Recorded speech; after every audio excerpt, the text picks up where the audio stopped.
Hello aspirant, welcome back to my YouTube channel. আমি এই ভিডিওতে মে মাসের কারেন্ট অ্যাফেয়ার্সগুলো নিয়ে আলোচনা করতে চলেছি। মানে বলতে পারো যে মে মাসের মোস্ট ইম্পর্ট্যান্ট কারেন্ট অ্যাফেয়ার্সগুলো নিয়ে আলোচনা করতে চলেছি। কারণ কারেন্ট অ্যাফেয়ার্স তো একটা মাসের অনেক কিছুই হতে পারে, কিন্তু আমি চেষ্টা করেছি তোমাদের সামনে একদম সাজেস্টিভ কিছু কারেন্ট অ্যাফেয়ার্সকে নিয়ে আসতে। আর আমি যেহেতু এটা আমার নতুন চ্যানেল, তো এটাই আমার প্রথম কারেন্ট অ্যাফেয়ার্স আপলোড করছি। আর আমি প্রতি মাসের 10 তারিখের মধ্যে চেষ্টা করব তার আগের মাসের কারেন্ট অ্যাফেয়ার্সটা আপলোড করে দিতে। অর্থাৎ যেরকম ধরো এটা জুন, তো জুলাই মাসের 10 তারিখের মধ্যে চেষ্টা করব জুন মাসের সমস্ত কারেন্ট অ্যাফেয়ার্সগুলো, মানে সমস্ত ইম্পর্ট্যান্ট কারেন্ট অ্যাফেয়ার্সগুলোকে তোমাদের সামনে নিয়ে আসতে ভিডিওর মাধ্যম দিয়ে। তো তোমরা যারা কম্পিটিটিভ এক্সামে বসো তারা নিশ্চয়ই জানো যে কারেন্ট অ্যাফেয়ার্স আমাদের কম্পিটিটিভ এক্সামে কতটা ইম্পর্টেন্ট। অনেক পরীক্ষায় অনেক রকমভাবে, কোনো পরীক্ষায় দুটো, কোনো পরীক্ষায় 5টা এরকমভাবে থাকে। আর কম্পিটিটিভ এক্সামে তো পয়েন্ট সামথিংয়ের জন্যও অনেকে পিছিয়ে যায়। তো এই জন্য আমাদের চেষ্টা করতে হবে সব দিক দিয়েই যেন আমরা ভালোভাবে নিজেকে প্রেজেন্ট করতে পারি পরীক্ষার হলে। তো দেখো, এটা মে মাসে কারেন্ট অ্যাফেয়ার্স। তো আমি যে কোশ্চেনগুলো এনেছি তোমরা একটু মনোযোগের সঙ্গে দেখো। আচ্ছা, 1 নম্বর কোশ্চেনে বলা আছে যে সিনেমা জগতে স্বনামধন্য ব্যক্তি প্রয়াত মৃণাল সেনের 101তম জন্মবার্ষিকী উদযাপিত হলো। তাহলে মৃণাল সেনের কততম জন্মবার্ষিকী উদযাপিত হলো? না, 101তম জন্মবার্ষিকী উদযাপিত হলো। আচ্ছা, পরবর্তী 2 নম্বর কোশ্চেনে ঘূর্ণিঝড় রেমাল নিয়ে আলোচনা করেছি, যেটা কিছুদিন আগেই হয়ে গেল। তো ঘূর্ণিঝড় রেমাল এর নামকরণটি কে করেছিল? না, ওমান। আর এই রেমাল নামটির একটা আরবি শব্দ যার অর্থ হলো বালি।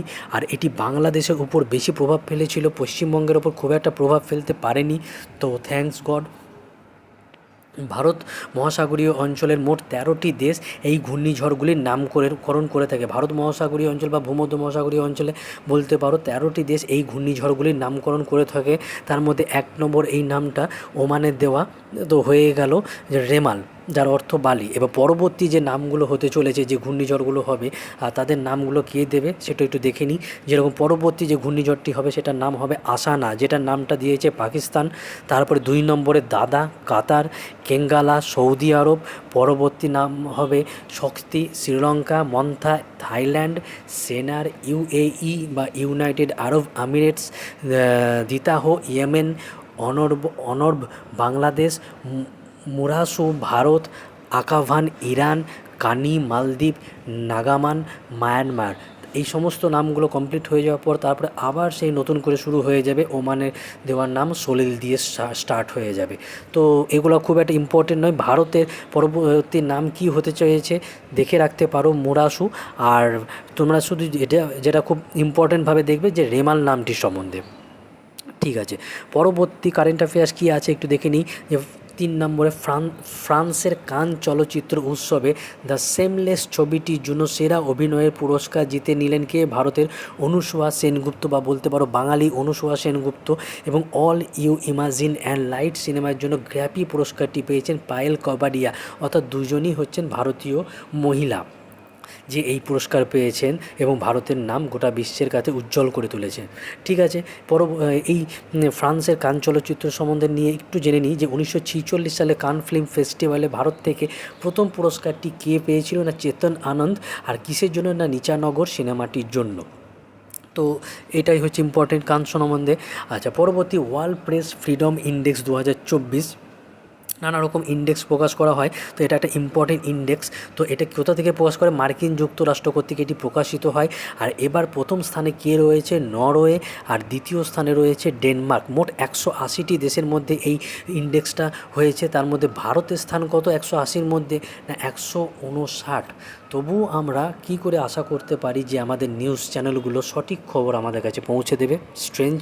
তো যাই হোক, পরবর্তী question 5 number books and author থেকে নিয়ে এসেছি। প্রথমটা যেটা দেওয়া আছে, দ্য উইনার মাইন্ডসেট। এই আত্মজীবনীমূলক বইটির লেখক হচ্ছেন অস্ট্রেলিয়ার প্রাক্তন ক্রিকেটার শেন ওয়াটসন। জানো কীরকম মানে ব্যাটসম্যান ছিল সে? তো এটা খুবই ইম্পর্টেন্ট আপকামিং এক্সামের জন্য। At the wheels of research and exclusive biography of doctor Soumya Swaminathan. আত্মজীবনীমূলক বইটি কে লিখেছেন? না, আইসিএমআর এর প্রাক্তন ডিরেক্টর জেনারেল বা ডিজি ডক্টর সৌম্য স্বামীনাথন। তো বুকস অ্যান্ড অথর থেকে আমার এই দুটো ইম্পর্টেন্ট বলে মনে হয়েছে। চলো পরের কোশ্চেন, ভারতের প্রথম সংবিধান পার্ক চালু হলো কোথায় চালু হলো? না মহারাষ্ট্রের পুনেতে। এই পার্ক চালু করার উদ্দেশ্য কি? না সংবিধান সম্বন্ধে মানুষকে ওয়াকিবহাল করে তোলা। সংবিধান কি, কত সহজে সংবিধান কি আদৌ করা যায়, করা গেলে তার কি ক্রাইটেরিয়া রয়েছে ইত্যাদি বিষয়ের ওপর একটা মানুষজনকে ওয়াকিবহাল করার উদ্দেশ্যে। কোথায় হয়েছে? না মহারাষ্ট্রের পুনেতে। ঠিক আছে, পরবর্তী 4 নম্বর কোশ্চেনে কি বলেছে? ব্রিটিশ যুক্তরাজ্যের ইন্টারন্যাশনাল বুকার প্রাইজ 2024 পেলেন জার্মানির লেখিকা জেনি এরপেনবেক। জার্মানির লেখিকা জেনি এরপেনবেক পেলেন ব্রিটিশ যুক্তরাজ্যের ইন্টারন্যাশনাল বুকার প্রাইজ। আর তার কিসের জন্য পেয়েছেন? না কাইরোস গ্রন্থটির জন্য। যেহেতু তিনি একজন জার্মানির লেখিকা, সুতরাং এটিকে ইংরাজিতে অনুবাদ করেছেন কে? Michael Hofmann. কারণ এই বুকার প্রাইজটি ইংরেজি ভাষার যে সমস্ত লেখাগুলো রয়েছে বা গ্রন্থগুলো প্রকাশিত হয় তার উপরই বিবেচনা করে বুকার প্রাইজটি দেওয়া হয়। আর 50,000 ব্রিটিশ পাউন্ড অর্থ প্রদান করা হয় এই প্রাপককে।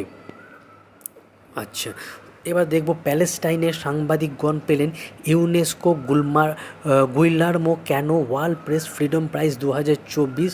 গাজা শহরের খবর উপস্থাপন করবার জন্য তাকে এই পুরস্কারটি প্রদান করা হয়েছে। আর তোমরা যারা খবরে দেখো বা কারেন্ট অ্যাফেয়ার্স নিয়মিত দেখো তারা জানো যে প্যালেস্টাইন আর ইসরায়েলের সম্পর্ক ঠিক ভারত আর পাকিস্তানের মতনই।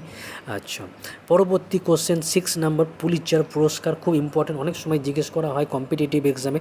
পুলিৎজার পুরস্কারটি কিসের সঙ্গে যুক্ত, কোন দেশ কর্তৃক এটি প্রকাশিত, মানে কোন দেশ কর্তৃক এটিকে প্রদান করা হয় ইত্যাদি। তো যাই হোক, পুলিৎজার পুরস্কার 2024 ঘোষণা করা হলো। আর এবছর স্পেশাল সিটেশন বিভাগে পুরস্কৃত হয়েছেন ব্রিটিশ লেখক ও সমালোচক গ্রেগ টার্টে। মার্কিন যুক্তরাষ্ট্রের হাঙ্গেরির সংবাদপত্র প্রকাশক জোসেফ পুলিৎজারের স্মৃতির উদ্দেশ্যে এই পুলিৎজার পুরস্কারগুলি প্রদান করা হয়। তাহলে কোথা থেকে প্রদান করা হয়? মার্কিন যুক্তরাষ্ট্র কর্তৃক।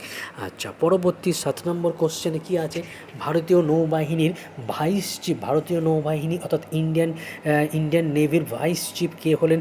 কৃষ্ণ স্বামীনাথন। যারা WBP, KP বা GDর পরীক্ষা দেবে তাদের জন্য এই কোশ্চেনটা খুব ইম্পর্টেন্ট হয়ে দাঁড়ায়। তো একটু দেখে রাখবে যে ভারতীয় নৌবাহিনীর ভাইস চিফ হলেন কৃষ্ণ স্বামীনাথন। আচ্ছা, পরের কোশ্চেন, রেসলিং ফেডারেশন অফ ইন্ডিয়ার অ্যাথলেট কমিশনের চেয়ারম্যান হলেন নরসিং পঞ্চম যাদব। রেসলিং ফেডারেশন অফ ইন্ডিয়ার অ্যাথলেট কমিশনের চেয়ারম্যান কে হয়েছেন? না নরসিং পঞ্চম যাদব। ঠিক আছে, চলো 9 নম্বর কোশ্চেনে কি লিখেছি দেখি। কেন্দ্রীয় আয়ুষ মন্ত্রকের ডিরেক্টর হলেন সুবোধ কুমার হলেন কেন্দ্রীয় আয়ুষ মন্ত্রকের ডিরেক্টর। আচ্ছা, RBIয়ের এক্সিকিউটিভ ডাইরেক্টর হলেন আর লক্ষ্মীকান্ত রাও। আচ্ছা, পরবর্তী কোশ্চেন 11 নম্বর কি আলোচনা করেছি? সুপ্রিম কোর্ট বার অ্যাসোসিয়েশনের প্রেসিডেন্ট কে হলেন? না Kapil Sibal. Supreme court bar অ্যাসোসিয়েশনের প্রেসিডেন্ট হয়েছেন কপিল সিব্বাল। আচ্ছা, men's ICC T20 World cup যেটা এখন চলছে, তো men's ICC T20 World Cup, ICC International Cricket Council full form. তো এর অ্যাম্বাসেডর কে হয়েছেন? যুবরাজ সিং। ক্রিস গেল, জানো ক্রিস গেল কোন দেশের প্লেয়ার তোমরা? তো শাহিদ আফ্রিদিও কোন দেশে তোমরা নিশ্চয়ই জানো। আর জামাইকার হুসেইন বোল্ট, তিনি একজন ছিলেন স্পিনস্টার বা তিনি মানে রানের সঙ্গে যুক্ত ছিলেন। এখন তিনি রিটায়ারমেন্ট নিয়েছেন। জানো তার সে কীভাবে তার সময়ে মানে সে তার খেলাগুলোর সঙ্গে সে মেডেল জিতেছে। তো এই জন্য মেন্স ICC T20 ওয়ার্ল্ড কাপের অ্যাম্বাসেডর কে এই সমস্ত কোটার নাম তোমাদেরকে একটু মাথায় রাখিয়ে দিতে হবে। অনেক সময় পরীক্ষা এটা দিয়ে দিতে পারে যে এদের মধ্যে কে মেন্স ICC T20 ওয়ার্ল্ড কাপের অ্যাম্বাসেডর নয়। তো এই জন্য এই সমস্ত নামগুলো ইম্পর্টেন্ট মনে রাখার জন্য। আচ্ছা, পরবর্তী কোশ্চেন, রাশিয়ার দ্বিতীয়বারের জন্য প্রধানমন্ত্রী কে হয়েছেন? মিখাইল মিশুস্টিন। এবার তোমরা উত্তর দেবে যে তোমরা নিজেরা দেখবে যে রাশিয়ার তাহলে রাষ্ট্রপতি কে রয়েছেন, খুব ইম্পর্টেন্ট। ঠিক আছে, সিঙ্গাপুরের প্রধানমন্ত্রী হলেন কে? সিঙ্গাপুরের প্রধানমন্ত্রী হয়েছেন লুরেন্স ওং সুন সাই। এদের নামগুলো ঠিক ওই রকমভাবেই হয়ে থাকে। আচ্ছা, ইরানের 8ম রাষ্ট্রপতি সৈয়দ ইব্রাহিম সাদাতি দুর্ঘটনায় মারা গেলেন। খুব ইম্পর্টেন্ট কোশ্চেন, ইরানের 8ম রাষ্ট্রপতি সৈয়দ ইব্রাহিম সাদাতি দুর্ঘটনায় মারা গেলেন। আচ্ছা, একটি বিমান দুর্ঘটনায় তিনি মারা গেছেন। আচ্ছা, বৈশাখী রমেশবাবু নয় কিন্তু, হ্যাঁ, বৈশাখী রমেশবাবু এবং আর প্রজ্ঞানন্দ প্রথম ভাই বোন জুটি হিসাবে আন্তর্জাতিক গ্র্যান্ড মাস্টার খেতাব অর্জন করলেন। আর এই গ্র্যান্ড মাস্টার খেতাবটি কিসের সঙ্গে যুক্ত? দাবা খেলার সঙ্গে। মানে বলতে পারো আর বৈশাখী রমেশবাবু আর আর প্রজ্ঞানন্দ, এই দুজন ভাই বোন জুটি গোটা বিশ্বের কাছে ভারতের মুখ উজ্জ্বল করে তুলেছে। আচ্ছা, পরবর্তী কোশ্চেন 17 নম্বর।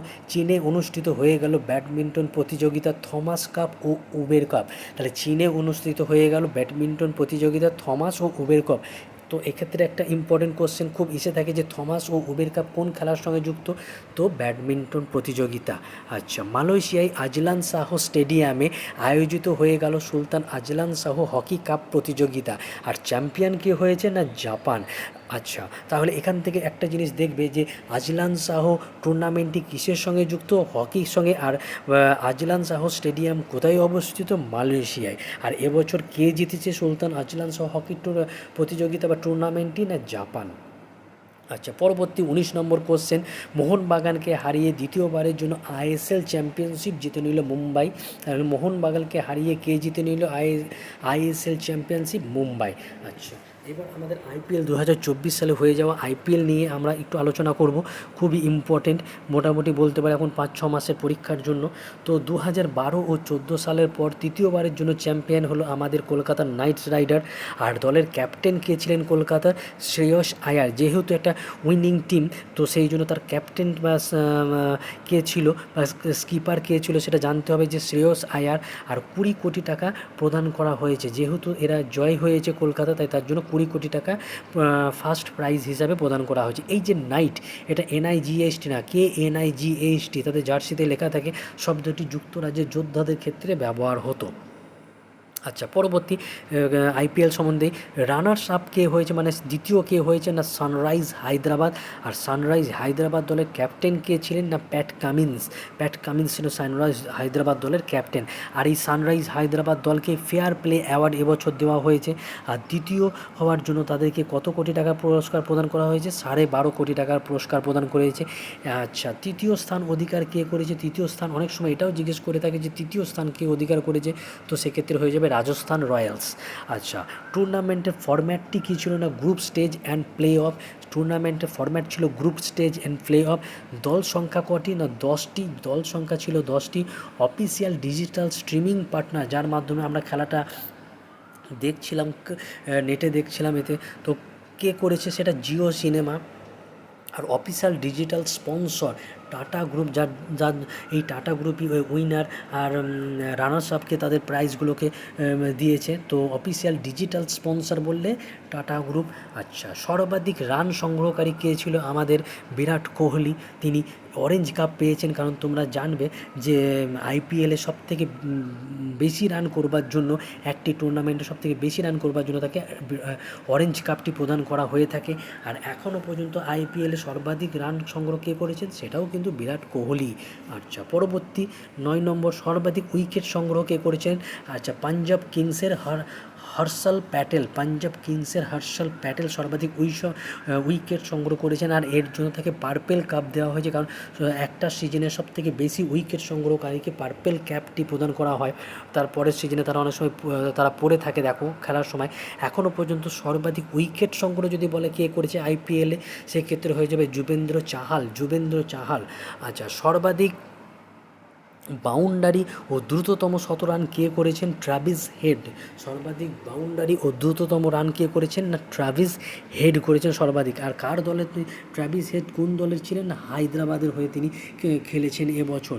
আচ্ছা, মোস্ট ভ্যালুয়েবল প্লেয়ার 2024 সালে আইপিএলে কে হয়েছেন?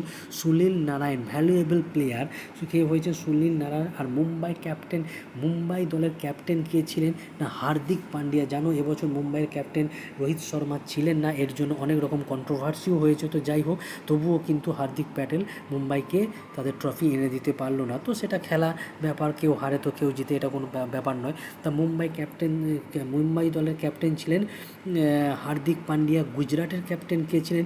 গুজরাটের ক্যাপ্টেন ছিলেন আগের বছর হার্দিক পান্ডিয়া, কিন্তু এবছর কে হয়ে গেছে? শুভমান গিলস। আচ্ছা, চেন্নাইয়ের ক্যাপ্টেনকে, চেন্নাইয়ের ক্যাপ্টেন কিন্তু আমাদের মাহি নয়, ঋতুরাজ গাইকোয়াড়। চেন্নাই দলের ক্যাপ্টেন, চেন্নাই সুপার কিংসের চেন্নাই কিংসের ক্যাপ্টেন কে ছিলেন না, ঋতুরাজ গাইকোয়াড়। আর বেঙ্গালুরু ক্যাপ্টেন কে ছিলেন কাফ ডুপ্লেসিস, বেঙ্গালুরু ক্যাপ্টেন ছিল কাফ ডুপ্লেসিস। আর লখনৌয়ের ক্যাপ্টেন ছিল KL রাহুল। তোমরা যদি খেলাটা দেখে থাকো তাহলে জানবে KL রাহুল টুর্নামেন্টে হারার জন্য তার মানে ওই লখনৌ টিমের যে ওনার, সে তাকে নানা রকম কথা শোনাচ্ছিলো, সেটাও একদম মাঠের সামনে, যেটা ভাইরাল হয়ে গেছিলো ইউটিউবে বা সোশ্যাল মিডিয়া সাইটে। তো এই জন্য লখনৌকে ক্যাপ্টেন কে ছিল KL রাহুলটা ইম্পর্টেন্ট হয়ে যায়। বেঙ্গালুরুর ক্যাপ্টেন কে বললাম কাফ ডুপ্লেসিস, বিরাট কোহলি নয়। যদিও আমাদের খুব ভালো লাগবে যদি পরবর্তী কোনো সময় বিরাট কোহলি থাকাকালীন বেঙ্গালুরু একবার অন্ততপক্ষে ট্রফিটা জেতে। তো যাই হোক, পরবর্তী কোশ্চেনটা কী আছে, 19 নম্বর আমাদের আজকের লাস্ট কোশ্চেন, যে IPL 2008 সালে সূচনা হয় আর প্রথমবার তার ক্যাপ্টেন কে হয়েছিল না রাজস্থান। কাকে হারিয়ে হয়েছিল?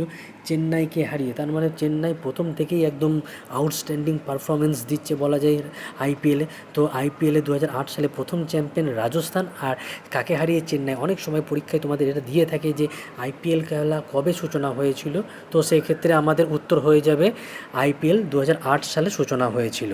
ও আজকে এই পর্যন্তই আমাদের, এক সেকেন্ড, আজকে এই পর্যন্ত আমাদের আজকে আলোচনার বিষয়। তো আবার পরবর্তী আমি তোমাদের সামনে পরবর্তী মাসের 10 তারিখ, অর্থাৎ জুলাই মাসের 10 তারিখে আমি জুন মাসে পুরো কারেন্ট অ্যাফেয়ার্স, ইম্পর্টেন্ট কারেন্ট অ্যাফেয়ার্সগুলো নিয়ে চলে আসবো। আর আমার এই নয়েজের জন্য একটু সরি, কারণ আমি বাড়ি থেকে ভিডিওটা বানাচ্ছি ওই জন্য। ঠিক আছে, তো আজকের ভিডিওটা এই পর্যন্তই। তোমাদের সঙ্গে আবারও দেখা হবে পরবর্তী ভিডিওতে।